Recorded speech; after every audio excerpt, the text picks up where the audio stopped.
CIB news ವರದಿ. ತಂಬಾಕು ಬೆಲೆಯಲ್ಲಿ ತಾರತಮ್ಯ ಖಂಡಿಸಿ ಅಹೋರಾತ್ರಿ ಧರಣಿ, ಬೆಳೆಗಾರರ ಆಕ್ರೋಶ. ತಂಬಾಕು ಬೆಲೆಯಲ್ಲಿ ಉಂಟಾಗಿರುವ ತಾರತಮ್ಯವನ್ನು ಖಂಡಿಸಿ ಹಾಗೂ ತಂಬಾಕಿಗೆ ಸೂಕ್ತ ಬೆಲೆ ನಿಗದಿಪಡಿಸುವಂತೆ ಆಗ್ರಹಿಸಿ ಕಗ್ಗುಂಡಿ ಮಾರುಕಟ್ಟೆಯಲ್ಲಿ ಅಹೋರಾತ್ರಿ ಧರಣಿ ನಡೆಯುತ್ತಿದೆ. ರಾಜ್ಯ ರೈತ ಸಂಘ ಹಾಗೂ ಹಸಿರು ಸೇನೆಯ ರಾಜ್ಯಾಧ್ಯಕ್ಷರಾದ ಅರಳಾಪುರ ಮಂಜೇಗೌಡರ ನೇತೃತ್ವದಲ್ಲಿ ಈ ಹೋರಾಟ ನಡೆಯುತ್ತಿದ್ದು, ನೂರಾರು ತಂಬಾಕು ಬೆಳೆಗಾರರು ಭಾಗವಹಿಸಿದ್ದಾರೆ.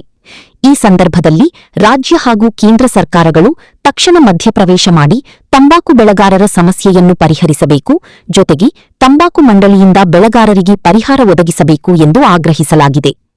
ರೈತ ಮುಖಂಡರು ತಿಳಿಸಿದಂತೆ, ತಂಬಾಕು ಬೆಲೆಯ ಅಸ್ಥಿರತೆಯಿಂದ ಬೆಳೆಗಾರರು ತೀವ್ರ ಆರ್ಥಿಕ ಸಂಕಷ್ಟಕ್ಕೆ ಸಿಲುಕಿದ್ದು, ಮುಂದಿನ ವರ್ಷಗಳಲ್ಲಿ ಇನ್ನಷ್ಟು ಹಿನ್ನಡೆ ಉಂಟಾಗುವ ಭೀತಿಯಿದೆ.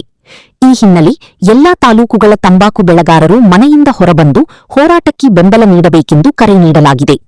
ಈ ಹೋರಾಟಕ್ಕೆ ಮೈಸೂರು ಜಿಲ್ಲಾ ಅಧ್ಯಕ್ಷರಾದ ಕೃಷ್ಣೇಗೌಡರು, ಹುಣಸೂರು ತಾಲೂಕು ಅಧ್ಯಕ್ಷರಾದ ಮೋದೂರು ಮಹೇಶ್, ತಾಲೂಕು ಪ್ರಧಾನ ಕಾರ್ಯದರ್ಶಿ ಹೆಗ್ಗಂಡೂರು ನಿಗರಾಜು, ಪಿರಿಯಾಪಟ್ಟಣ ತಾಲೂಕು ಅಧ್ಯಕ್ಷರಾದ ಚಪ್ಪರದಲ್ಲಿ ಅಜಿತ್, ಕಾರ್ಯದರ್ಶಿ ಸೋಮಶೇಖರ್ ಹಾಗೂ ತುಂಗಾ ಶ್ರೀನಿವಾಸ್ ಸೇರಿದಂತೆ ಅನೇಕರು ಬೆಂಬಲ ವ್ಯಕ್ತಪಡಿಸಿ ಮನವಿ ಮಾಡಿದ್ದಾರೆ.